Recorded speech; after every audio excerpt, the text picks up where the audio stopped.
Roland Carter has been such a force in this community and elsewhere. He has influenced generations of musicians through his work at Hampton and later through his work at UTC.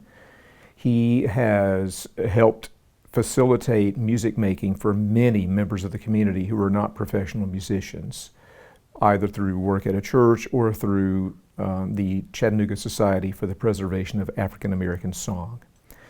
He collaborated with my wife, Dr. Jan McNair of First Centenary United Methodist in 2006 and later again in 2008 or 9 to produce performances of some of the Duke Ellington sacred concert music to packed out audiences. And it was wonderful. And he did not take the limelight. He allowed my wife to be the leader of the group. He was there pulling things together. He knew the soloist who had sung with Duke Ellington, brought her down. He facilitated so much. So he, through his work as the Ruth Holmberg Professor of American Music at UTC, which was created for him, that professorship was created for him, he did things like produce a festival of the poetry of Paul Lawrence Dunbar with music and the English department. He produced a performance of the one opera by Scott Joplin, the famed African-American composer of ragtime music. He hosted a national convention of black musicians here in the summer of, I think, 2006. He's had an enormous impact on this community through music, as well as just being a generous man. I met Roland Carter through my mentor, Dr. Wendell Whalum, who was the second director of the Morehouse College Glee Club, which I now direct. They were very good friends. They worked together at the Hampton Ministers and Musicians Institute at Hampton University. And we became acquainted with Roland Carter through their friendship and meeting them and watching them interact.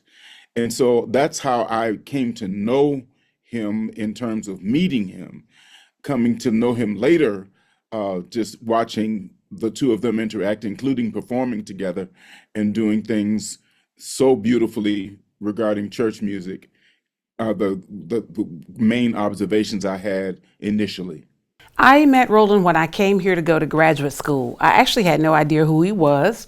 I had a friend that was in school at UTC, and she said, you should come to Chattanooga and sing with Roland Carter. And I was like, okay. And so I came here. I didn't know anybody. And Roland took me under his wing.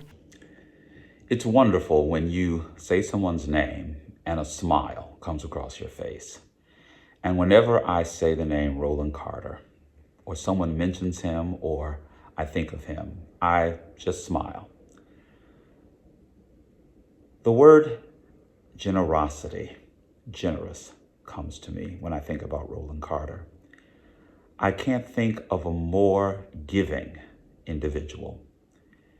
He gives musically, he gives emotionally, he gives intelligently.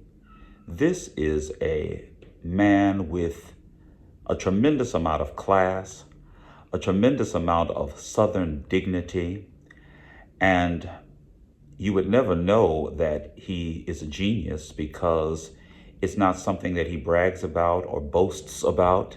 He just is Roland Carter. I was walking through the halls of one of the buildings, I think the Chodic building, in my first year of teaching and met Roland. And he was the first person in Chattanooga, other than my wife, to give me a gift. He gave me a copy of R. Nathaniel Dett's collection of spirituals from the time that Mr. Dett was head of the music at the Hampton Institute, now Hampton University. And of course, Dr. Carter took over leadership of that fine institution later. The Dett collection of spirituals was a wonderful resource to which I turned in some projects that I was working on. And I had an interest in, had grown up with some spirituals anyway. And of course, Roland is well known as an expert on spirituals. The main thing that I would say that Roland Carter does for the community is to make it better. His medium is music. And so music as a musician myself, I think music makes everything better.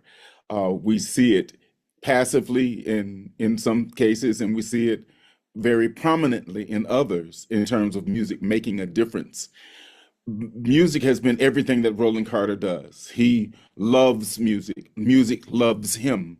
And as a result, he is able to use the medium of music and make it in such a way that um, it impacts himself as a creator, and it also impacts others in terms of their relationship with God, their relationship with life, their relationship with their art. He's just one great musician who has taken this medium and shared it with so many people. Musically, the fact that he honors African American composers and he works to preserve the history of the spiritual makes a big deal in this community. That he makes sure that people understand and know about the spiritual, the history of the spiritual, and he gives people the opportunity to hear music of African American composers that they may not otherwise hear. His compositions are just extraordinary. His arrangements are just extraordinary. His love for the art, his love for song, his love for American music, his love for excellence. And he demands excellence. If you've ever seen him work with a choir, he has a pair of ears that gets the best out of a group of singers, out of an individual singer. Here's someone who loves and respects his colleagues. Here's someone that if he hears that you're performing at Carnegie Hall, he'll just show up and be there in the audience. Wherever you are, whatever you are doing, Roland Carter is interested in helping and serving you. Isn't that extraordinary? How does Roland impact me personally? Well, so many ways. One, for sure, is as a musician, I had the fortunate circumstance of presenting an honor to him through another organization, and I recalled a situation where he allowed me through the National Association of Negro Musicians. And he and I worked in that organization together. He was president and I was vice president, and I succeeded him as president. But before that, he gave me the opportunity to direct one of the choirs for the NANM Incorporated convention. But nonetheless, I recalled very well that he was observing my rehearsals, and then later we would discuss some things, and I got an informal master class, enjoyed it thoroughly, and still do some of the things he says. He's impactful in terms of all of the various things that he does. He's a composer, he's an arranger, he's a pianist, he's for sure a choral conductor. He is a philanthropist for music. He is a champion for the Negro spiritual. He is so many things as a musician, and all of us have tried to capture at least some of those many things that he does as a musician. He was like a second father to me. Like I said, when I came here, I did not know anybody. He took me under his wing. He gave me a job singing in the choir at church. He was the music director at First Baptist on 8th Street. He hired me to sing in his choir, and then he brought me into the Chattanooga Choral Society for the Preservation of African American Songs. And it was during my time there that I learned about so many composers and learned so much music that I'd never even heard before, and that I probably would not have been exposed to had it not been for Roland. One of the things that I know about Roland is that once he gets his mind on something, he sticks to it and he wants to follow it through. I remember when he first became president of the National Association of Negro Musicians. I'll say that again because I heard that. Let me turn my Yeah, no problem. mail off. Sorry about that. No, you're fine. All right. Let me go back. So when he became president of the National Association of Negro Musicians, which is the oldest Black music organization in the country, he was so determined that this should be an organization that everybody knew about, and it was a premier organization. And I remember him first meeting with the board after becoming president and saying, we've got to tighten up some things, including a budget and other things, and you're not leaving here until we get it done.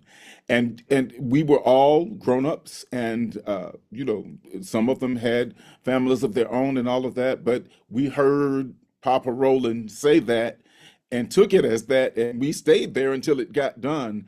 Um, he impacts people that way because he is in many ways that it, he says that people drive him to be who he is, and one of the things is that he drives himself to be who he is. He the same things that he would ask of someone else, he asks of himself, and I think that's one of the things that has made him impactful beyond just a musician that entertains, but a musician that makes music life. I think the story that I have that really speaks to Roland as a person and how he genuinely cares about people is when my first job teaching was at Chattanooga State. And during that time there, my younger brother passed away. And Roland drove all the way to Memphis for the service to be there with me and my family. And when I received my master's degree, he made sure that my family had somewhere to come and to eat and just to kind of celebrate my accomplishment. So he has the young people that come to UTC that studied under him, they kind of became like his children. He made sure that he looked after them and made sure that they had what they need and just took on kind of a father type role in their life. And I'm sure there are so many people that could say so many things or have so many personal stories about how Roland has impacted them personally. Yes, when I joined the music faculty at UTC, Roland looked after me. He provided guidance and support and advice and was an advocate for me and just a friend as well. And that was very, very helpful to have someone, a senior faculty member, look after a junior faculty member. You know, I think my favorite attribute for Roland has changed over the years, but one of the things I've observed before before his retirement and after, and one of the things that some of us strive to do, Roland Carter does what he wants to do. And the reason why he can do what he wants to do is because he takes the time to do it well. And I think that's as simply as I can put it. He does what he wants to do, and music and musicians are the better for the fact that he does what he wants to do. Roland Carter, in his heyday, could get more music out of a group of singers than anybody I had ever seen in my life. I mean, I don't know what it is. The energy that the man has, his stature, his status, his knowledge of the music, what he communicates, but he could get the sound out of these people that other people just could not. That he's honest. Now he's going to be very honest about whether he likes something. You can actually tell by the expression on his face if you've ever been in a performance with him and he's listening, and you can tell whether he's enjoying it or whether something is not quite right by the way he'll turn his head. It's that, that because he hears everything. I mean, whatever note is missing, he hears everything. And so you can kind of look at him and tell whether, that this is going well or that it's not quite right. But whatever he tells you afterwards is always to make it better. So he will never come and tell you something to be mean or spiteful. It's never that. It's always to make it better because he always wants to see us do our best and put our best presentation forward. His publishing company, Marvell, was not created for him, but it was a vehicle for other composers and people in academia who needed to have their compositions published in order to get tenure. they could always go to Marvell, his publishing company, and get their things published and move up in the level of assistant, associate, professorship, and get tenure because of Roland Carter, because of his vision, because of not just doing for himself, but doing for others. Well, I shared the story about the Duke Ellington Sacred Concerts, and that's a wonderful one. Also, I know that Roland Carter was instrumental in helping some young musicians go through college who did not have means. He provided support for them. He has also, helped relatives, his own relatives. He's a generous man. He's a caring man, a compassionate man, an authentic man, as well as extremely talented man. And again, facilitating the participation of people in the community in a group experience of wonderful music is no small feat. Describe Roland Carter in one word is such an unfair question. That is very difficult. I thought about this quite a lot, and I thought one time to be very to use his word one time that he is marvelous, since his middle name is Marvin, and that's how he came up with Marvell. But I think if I described Roland in one word, it would be musical. Why I say that? Because everything that it takes to create music, in terms of the discipline, in terms of the flow, in terms of the rhythm, in terms of the integrity, in terms of the beauty, all of that he is. When he was part of producing the performances of the Duke Ellington Sacred Concerts, now he knew this music. He knows Devon Gardner, who sang with Duke Ellington when she was a teenager, sang in Europe, here. He brought Devon here. Wonderful lady. Roland could have just lorded it over and been the center of gravity. And he chose to stay on the sidelines. And even preparing his own choir, the Choral Society, he asked my wife to come do the rehearsals so that she got to know them and they got to know her. And that, there may have been a little friction here and there, but the fact that he was there with his experience, his knowledge, his stature, and sitting on the side. This is a godly man, a man that has been put here to serve and recognizes why he's here. People first. That's what Roland Carter does. He puts people first, God first, then people. And generosity, the epitome of class, the epitome of dignity, excellence. It's in everything that he does. It's in his music. Roland Carter. He's the best. I would like to say to Roland, thank you so much for being a mentor and being a second father to me. When I moved here, all of my family was still in Mississippi, and I appreciate how you just looked out for me. You took me under your wing. You gave me opportunities that I would not have otherwise received if I had stayed in Memphis. I feel like coming to Chattanooga has been the best thing for me musically. And I appreciate that everything you have done for me personally as well as professionally.